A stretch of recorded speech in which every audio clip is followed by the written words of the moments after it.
প্রবাসীদের আসলে ঈদ বলতে কিছু হয় না, কথাটা অনেকটাই সত্য। যদি আপনি ফ্যামিলি নিয়ে থাকেন তাহলে আপনার ঈদ অবশ্যই থাকবে। তো ঈদের দিন বিকালে হাঁটতে বেরিয়েছিলাম, হুট করে মনে হলো যে আমরা না বারবিকিউ করে দেখি, এটাই আমাদের জন্য বেস্ট।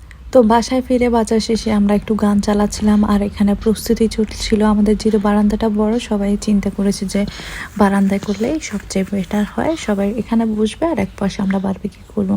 সো বারবিকিউ করার জন্য এখানে অনেকগুলো মুরগি নিয়েছি, প্রায় 6 কেজির মতো মুরগি ছিল।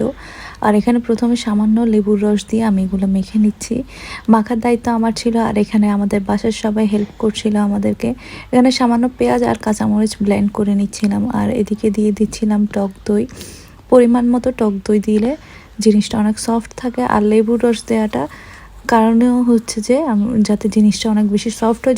এদিকে আমরা মাখাচোকা করতে করতে অন্যদিকে আমাদের টিম মেম্বাররা সবাই এখানে নাচ গানের প্রস্তুতি নিচ্ছিল। আসলে ঈদের দিনটাকে অন্যরকম করতে সবাই চাচ্ছিল যে সবাই মিলে বসে একটু আনন্দ মজা করতে। তো এই তো এখানে এরা এটা সেট করছে।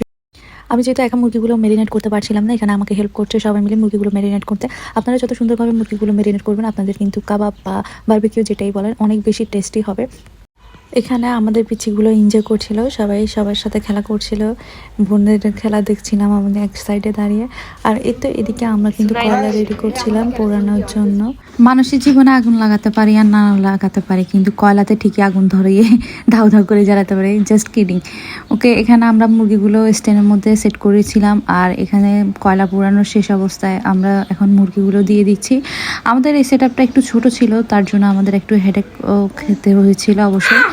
তো এখন ওইদিকে বাতাস দেখে, আর যেহেতু অনেক বেশি বাতাস তাই এই সাইডে আমরা আমাদের যে ফ্লোরের কার্পেটটা রয়েছে ওটা দিয়ে একটু বাতাসটা ইমপ্রুভ করার চেষ্টা করছিলাম। আর এইদিকে আমাদের সবাই মিলে লুডো খেলা ব্যস্ত।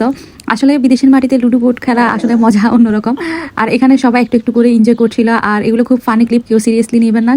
এখানে সবাই যে যার মতো করে এনজয় করছিল আর আমরাও চেষ্টা করছিলাম যে ঈদের দিনটা উপভোগ করার জন্য।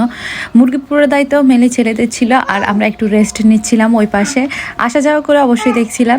তো পরবর্তী ভিডিওটা আমি খুব সুন আপলোড করব, যেহেতু এই ভিডিওটা অনেক বেশি বড় হয়ে যাচ্ছে তাই আমি ভিডিওটা একটু হাফ পার্ট দিলাম। তো আল্লাহ হাফেজ সবাইকে।